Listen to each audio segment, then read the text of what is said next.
पूछते हैं एमक्यूएम के सीनियर रहनुमा मोहतरम फारूक सत्तार साहब से। जी फारूक सत्तार साहब, सबसे पहले तो ये बताइए कि कौमी असम्बली के फ्लोर पर आपने खुद इतराफ़ किया कि आईनी पैकेज के मामले पर हुकूमत ने बर वक्त आप लोगों को इत्मीनान में नहीं लिया, सिर्फ हिफ्ज़ तक़द्दुम के तौर पर बिल्कुल आखिरी लम्हात में एक आध दिन पहले 2 दिन पहले जो है वो डिप्टी वज़ीर आज़म आ गए थे अपने एक साथी के साथ।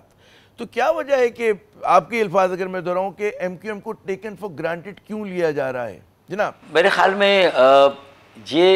मसला सिर्फ एमक्यूएम के साथ उन्होंने रवा नहीं रखा। एमक्यूएम का अगर नंबर आपके साथ है और आप एमक्यूएम को टेकन फॉर ग्रांटेड ले भी रहे हैं तो मौलाना फजलुर रहमान को मनाने के लिए जो जतन करने चाहिए थे, जो पापड़ बेलने चाहिए थे, मेरे ख्याल में उसमें भी बहुत ज़्यादा कमी जो है वो रखी गई। अगर वो पूरा एक हफ्ता जिसमें सारे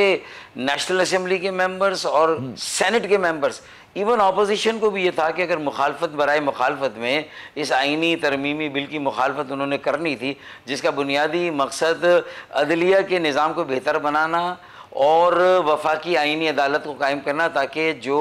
आला अदालतों और अदालत उज़्मा पर मुकदमात का बोझ है उसके लिए यकसोई के साथ ज़्यादा वक्त और तवज्जो देकर काम करें और आइनी अदालत अपना काम करें, जो कि कई सालों से एक पेंडिंग एजेंडा है। तो उसके लिए भी जो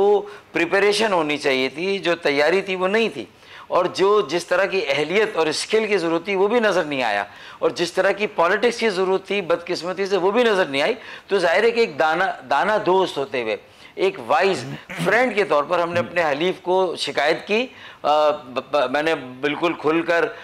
असेंबली के फ्लोर पर खड़े होकर मैंने ये बात की कि देखें,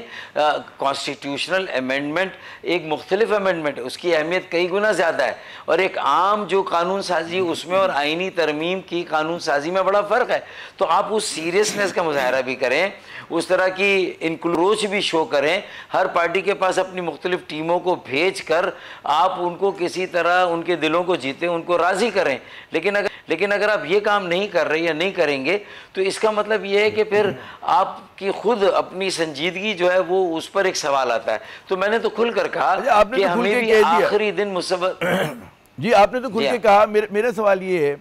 कि एमक्यूएम की 22 नशिस्तें हैं, जो अच्छी बड़ी भारी तादाद है, क्योंकि मखलूत हुकूमत जो है शहबाज साहब की इतनी मजबूत नहीं है, उसको बहुत सारे सहारों की ज़रूरत है। आप भी एक बहुत बड़ा सहारा हैं। तो कई सियासी जमातों ने, जिसमें जमीयत उलमा इस्लाम भी शामिल है, कि इस मौके को इस्तेमाल किया अपने मुतालबात को हाईलाइट करने के लिए, अपनी अहमियत जताने के लिए। और एमक्यूएम अपने 3 सेनेटर्स और 22 नशिस्तों के बावजूद वो काम नहीं कर सकी। जैसे कि आप लोगों ने मतलब है कि ठीक है, एक आइनी तरमीम आपकी तरफ से भी गया है कि जी 140A यानी कि जो मकामी हुकूमतें उनको ज़रा सा इख्तियारात दिए जाएँ आइन के तहत, और उसकी आपने तमाम शराइत जो है उसके वादे की हैं उसके अंदर, ठीक है। लेकिन वो हमें नज़र नहीं आ रहा कि आपने उस लेवरेज को अच्छी तरह इस्तेमाल किया हो। और बहुत सारे कराचीआइट जो हैं और जो लोग एमक्यूएम की सियासत को जानते हैं वो हैरान है इस बात पर कि एमक्यूएम जो है बिल्कुल मतलब है बड़ी प्लाइंट एमक्यूएम है जनाब। देखिए, अगर एमक्यूएम कंप्लाइंट है और एमक्यूएम खुद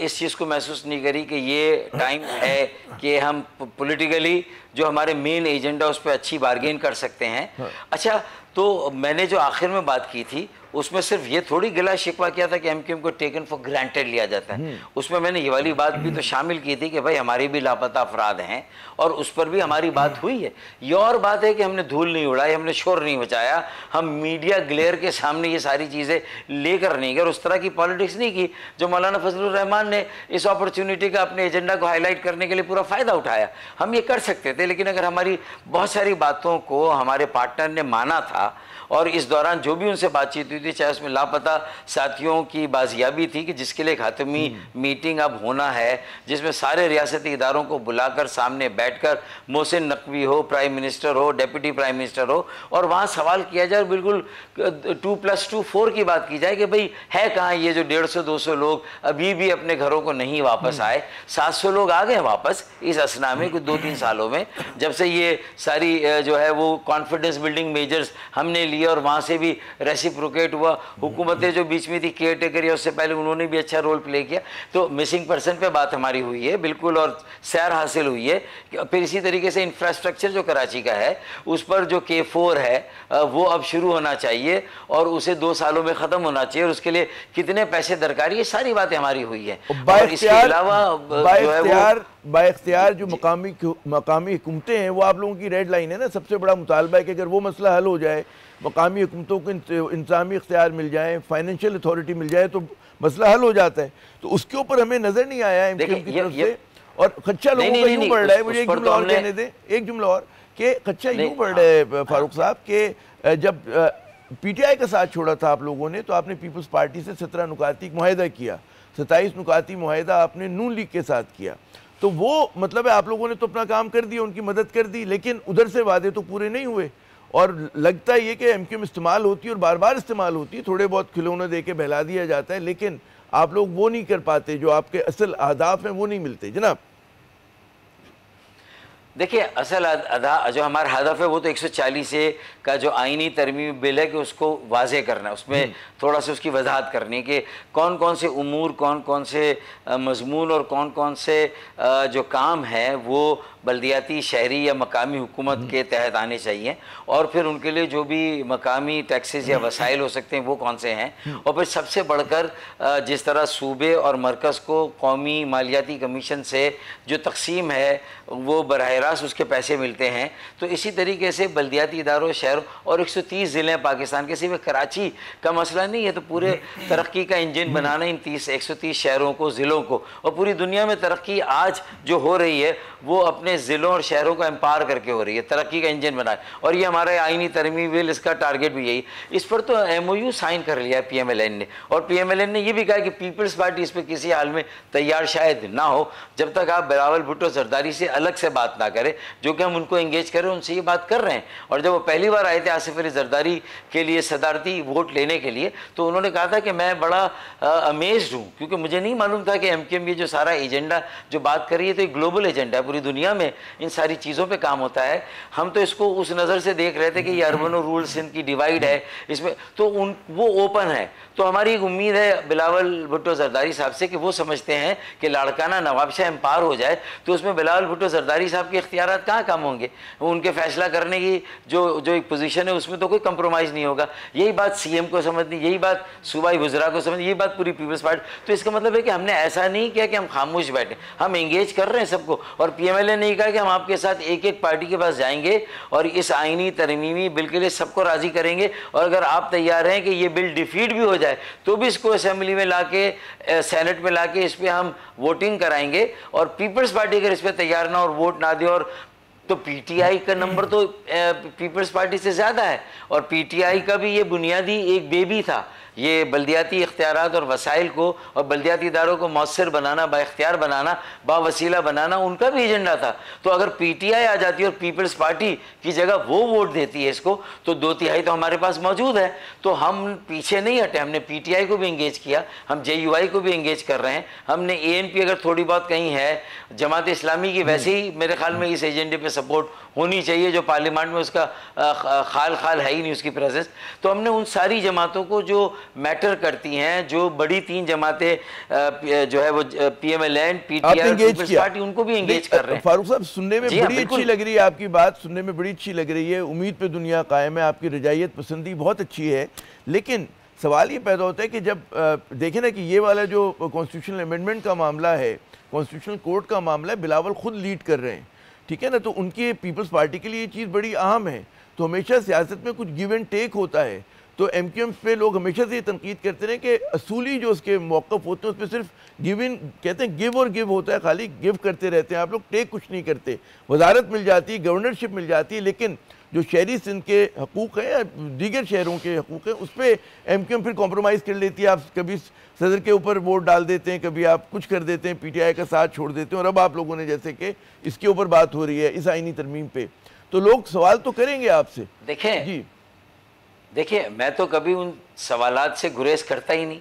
उनसे कहीं डर के छुप के किसी और जगह मैं तो फेस करता हूँ, और मैं तो जहाँ लोग होते हैं मेरी पार्टी के लोग भी, और मैं यही इससे आपसे कहना चाह रहा हूँ, देखें K4 का मंसूबा भी 15 सालों से अमल दरामद नहीं हुआ। हमने सूबाई हुकूमत और वाटर बोर्ड से लेके उसको एक वफाकी इदारे को दिया जिसका नाम वापडा है, और उससे हम एक अलग प्रोजेक्ट मॉनिटरिंग यूनिट बना के ख़ास तौर पे अर्बन सिंध के मंसूबे कराची, हैदराबाद, इस शक्कर के, जो सिर्फ इसलिए इल्तवा का शिकार होते थे कि सूबाई ब्यूरोक्रेसी या कहीं सूबाई जो पॉलिसी अप्रूवल है वो पॉलिटिकल गवर्नमेंट से नहीं आ रहा था, और अगर वफाक से उसके पैसे आ रहे हैं और वफाक ओनरशिप दे रहा है और सारे पैसे वहाँ से आ रहे हैं, तो फिर इसे सूबे में देने की ज़रूरत क्या है? तो 140A की कुछ चीज़ें जो इम्प्लीमेंटेशन के लेवल पे जानी, वो तो हम पहले ही कराने की हम करा रहे हैं, और इंशाअल्लाह ताला 2 साल में